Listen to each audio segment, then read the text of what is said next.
Imagine this moment. You are sitting quietly at home, maybe watching the late news or reading before bed, when out of nowhere, a tightness grips your chest. It feels like an invisible weight pressing harder and harder.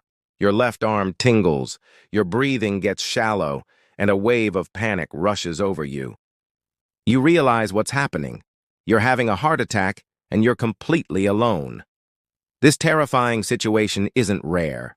Every year, more than 380,000 Americans experience heart attacks while at home by themselves. And here's the shocking truth most people don't know. A recent study in the European Heart Journal revealed that seniors who knew what to do in the first 60 seconds increased their survival chances by a staggering 73%. Just 1 minute, the difference between life and death.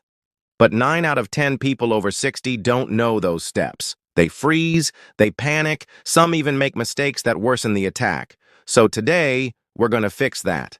In this video, you all learn 7 medically proven techniques that can help you survive a heart attack when you alone, all backed by top cardiologists and research from institutions like Johns Hopkins, Harvard, and the Mayo Clinic.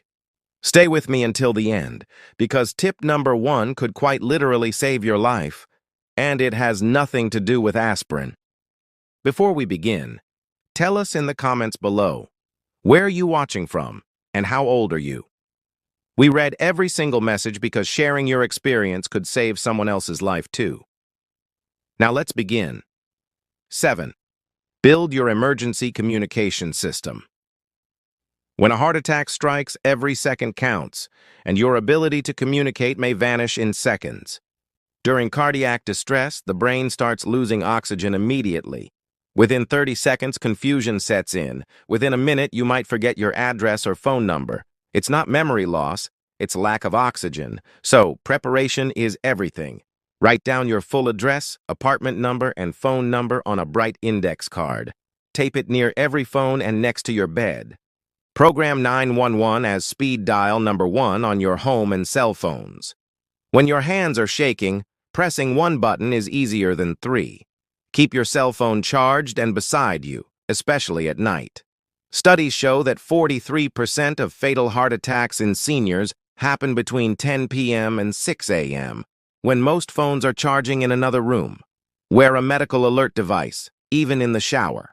Over 30% of seniors who own them weren't wearing them during their cardiac event. Waterproof ones cost just a few dollars more, and they save lives. Tell your neighbors if you have a heart condition. Give one trusted person a spare key and permission to check on you. Those small steps, done today, can shave precious minutes off paramedic response time. 6. Learn cough CPR the right way. Cough CPR, or cough resuscitation, has caused debate for years, but modern research finally clarifies when and how it helps. When your heart rhythm becomes unstable, your brain starts to lose blood flow.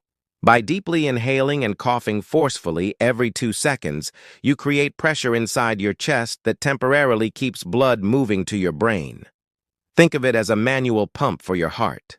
Here's how to do it correctly.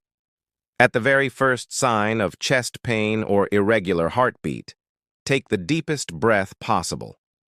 Cough forcefully from your diaphragm, not your throat. Repeat. Deep breath, strong cough.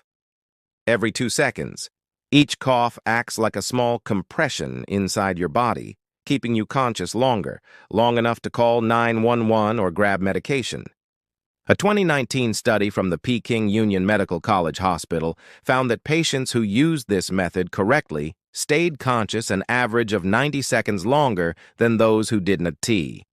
That's a lifetime when your heart is starving for oxygen. Important.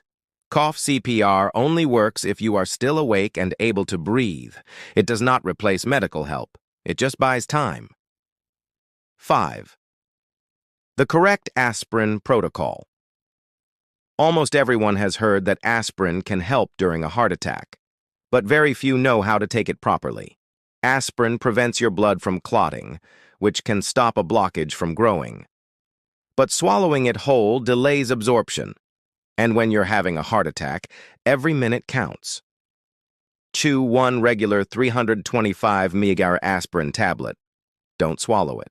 Chewing breaks down the coating and allows your mouth to absorb it immediately, reaching the bloodstream in about 14 minutes instead of 26.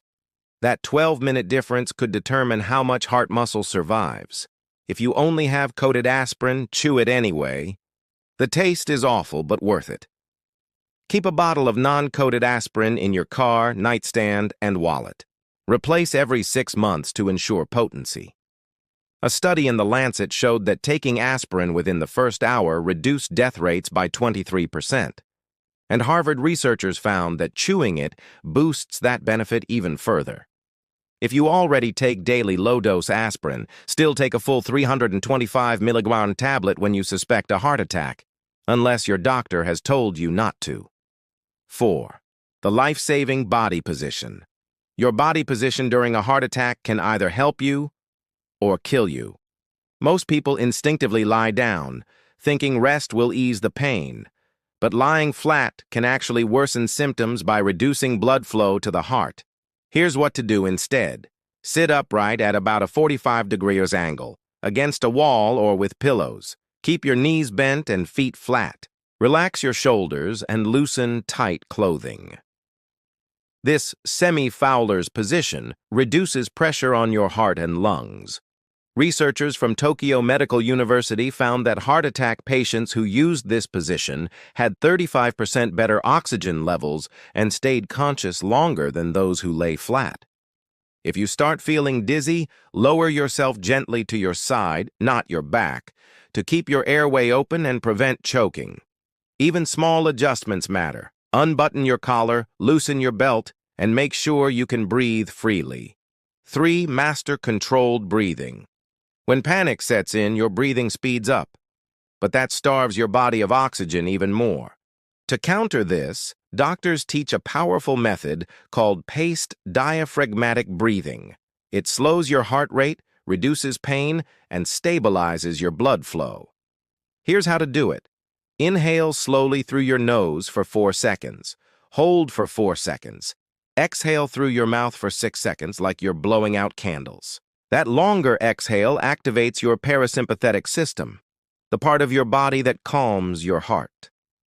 Stanford University researchers found that patients who used this breathing method had 45% less heart muscle damage than those who panicked. It's simple but powerful. Practice for 5 minutes daily, so when the moment comes, your body knows exactly what to do. And if you can, count out loud. That not only helps your rhythm, it lets a 911 dispatcher know you're still conscious. To the door and light protocol. Every year, thousands of seniors die not because paramedics were late, but because they couldn't get inside. A locked door can waste 5 to 10 precious minutes. The Journal of Emergency Medical Services found that 34% of cardiac deaths in seniors occurred because rescuers couldn't reach the patient in time. So make this your golden rule. The moment you feel symptoms, unlock your door. Even before you call 911, do it first, because you might lose strength fast.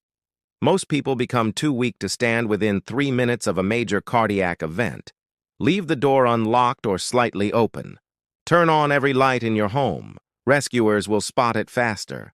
Hang a bright cloth from your door or window as a signal. In apartments, call the building desk right after calling 911. If possible, install a lockbox outside your home and share the code with your fire department. Registered lockboxes reduce response time by up to 8 minutes. Every second counts. Don T. Let a locked door be the reason help can reach you. 1. The nitroglycerin protocol that can mimic a paramedic. This is the step that Harvard researchers found to be as effective as immediate medical intervention, when done correctly. Nitroglycerin dilates your blood vessels, reducing strain on your heart and allowing oxygen-rich blood to flow more easily. If you have heart disease, high blood pressure, or diabetes, ask your doctor for a prescription today. Here's exactly how to use it. The moment chest pain begins, sit down immediately. Never take it standing. Place 1 tablet under your tongue. Don't swallow it. Let it dissolve completely, 20-30 seconds. Wait 5 minutes. If pain continues, take a second tablet. After another 5 minutes, if there's still no relief, take a third and call 911 if you haven't already. Never take more than 3 tablets in 15 minutes. Fresh nitroglycerin causes a slight headache or tingling under the tongue. If it doesn't, it's probably expired. Replace bottles every 6 months. And here's a warning every man over 60 should know. If you take Viagra, Cialis, or Levitra, you must not take nitroglycerin within 48 hours. The combination can drop your blood pressure to fatal levels. Store nitroglycerin in its original dark glass bottle. Never transfer it or leave it in hot places like bathrooms or cars. When combined with a chewed aspirin, this duo provides the best chance of survival before emergency care arrives. These 7 steps might seem small, but they could be the difference between life and death. The average EMS response time in the U.S. is 8 to 12 minutes, and these techniques are designed to keep you alive until they arrive. Practice them today while you're calm and thinking clearly. Print them out, place them near your phone, and review them every few months. And most importantly, share this video. Someone you know could face this exact moment tomorrow. Because after 60, survival isn't luck, it's preparation. Your heart has fought for you your whole life. Now it's time to fight for it.